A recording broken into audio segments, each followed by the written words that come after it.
আসসালামু আলাইকুম রহমতুল্লাহি বারাকাতুহু। আশা করি আল্লাহ তাআলার রহমতে আপনারা সকলেই ভালো আছেন, আলহামদুলিল্লাহ। সম্মানিত ভাই ও বোনেরা, জান্নাত সিরিজে আপনাদের সবাইকে স্বাগতম।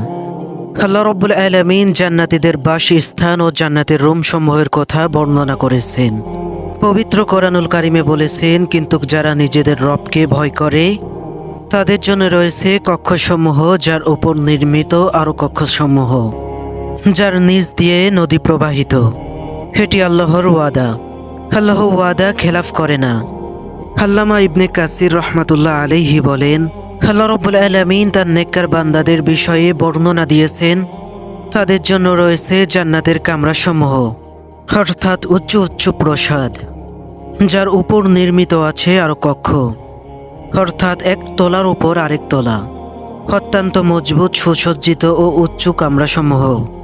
আবু মালিক আশআরী রাদিয়াল্লাহু তাআলা আনহু থেকে বর্ণিত, তিনি বলেন, রাসূল সাল্লাল্লাহু আলাইহি সাল্লাম বলেছেন, জান্নাতে এমন কতক কামরা আছে যার বাহির থেকে ভিতর এবং ভিতর থেকে বাহির সব কিছু দেখা যায়।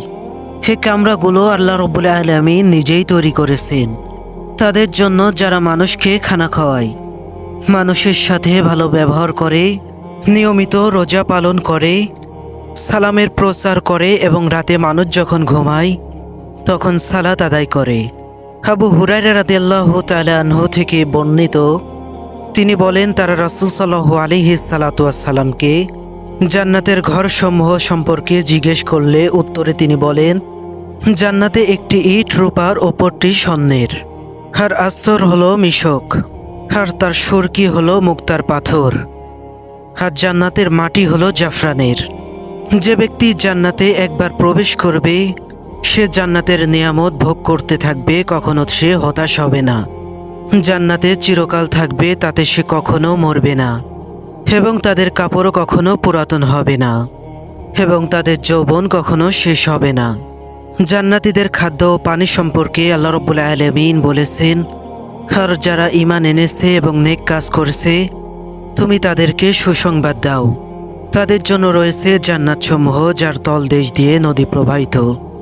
যখনই তাদেরকে জান্নাত থেকে কোনো ফল খেতে দেওয়া হবে তারা বলবে, এটা তো পূর্বে আমাদেরকে খেতে দেওয়া হয়েছিল, আর তাদেরকে তা দেওয়া হবে সাদৃশ্যপূর্ণ করে, এবং তাদের জন্য থাকবে পবিত্র স্ত্রীগণ, এবং তারা সেখানে থাকবে স্থায়ী।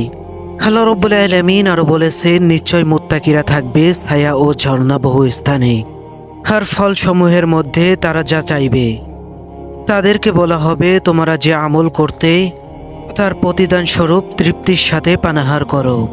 সৎকর্মশীলদেরকে আমরা এমন প্রতিদান দিয়ে থাকি। জাবের ইবনে আব্দুল্লাহ রাদিয়াল্লাহু তাআলা আনহু থেকে বর্ণিত, তিনি বলেন, রাসূল সাল্লাল্লাহু আলাইহি সাল্লাম বলেছেন, জান্নাতীরা জান্নাতে খাবে এবং পান করবে, কিন্তু তারা জান্নাতে পেশাব পায়খানা করবে না, এবং তার নাক দিয়ে কোনো সর্দিও বের হবে না। তাদের খাদ্যগুলো হবে মিশকের ফোঁটার মতো একটু ঢেকুর মাত্র। তাদের মুখ থেকে তাসবিহ ও তাহমিদ নিঃশ্বাসের মতো বের হতে থাকবে। মর্মান্তিক নিয়ামত বিষয়ে আবু সাঈদ খুদরি রাদিয়াল্লাহু তাআলা আনহু বর্ণনা করেন, তিনি বলেন, রাসূল সাল্লাল্লাহু আলাইহি সাল্লাম ইরশাদ করেছেন, মৃত্যুকে কিয়ামতের দিন একটি মেষের আকৃতিতে উপস্থিত করা হবে এবং জান্নাত এবং জাহান্নামের মাঝে রাখা হবে। তারপর বলা হবে, হে জান্নাতবাসী, তোমরা একে চেনো। তখন তারা মাথা উঁচু করে বলবে, হে আমার প্রতিপালক, এদেরকে আমরা চিনি, এটি হলো মৃত্যু। এরপর জাহান্নামীদের বলা হবে, হে জাহান্নামীবাসী, তোমরা একে চেনো। তখন তারা মাথা উঁচু করে এবং দেখে বলবে, হে আমরা একে চিনি, এটি হলো মৃত্যু। তারপর আদেশ দেওয়া হবে জবেহ করার জন্য, তখন মৃত্যুকে জবেহ করা হবে। তারপর জান্নাতীদেরকে বলা হবে, হে জান্নাতীগণ, তোমরা জান্নাতে চিরদিন থাকবে, আর কোনো দিন তোমাদের মৃত্যুবরণ করবে না। এবং জাহান্নামীদেরকে বলা হবে, হে জাহান্নামীবাসী, তোমরা জাহান্নামে চিরদিন থাকবে, আর কোনো দিন তোমরা মৃত্যুবরণ করবে না। তখন জান্নাতীদের আনন্দ আরও বৃদ্ধি পাবে, আর জাহান্নামীদের শাস্তি আরও বৃদ্ধি পাবে। এই মর্মান্তিক নিয়ামতের মধ্যে সবচেয়ে বড় নিয়ামত হলো আল্লাহ তাআলার চেহারার দিকে তাকানো।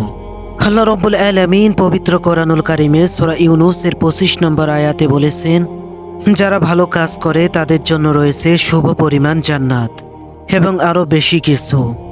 আল্লাহ তাআলা যেন আমাদের সবাইকে জাহান্নামের আযাব থেকে হেফাজত করেন এবং জান্নাতের নিয়ামত সমূহ আমাদের উপর বর্ষিত করেন। আমিন।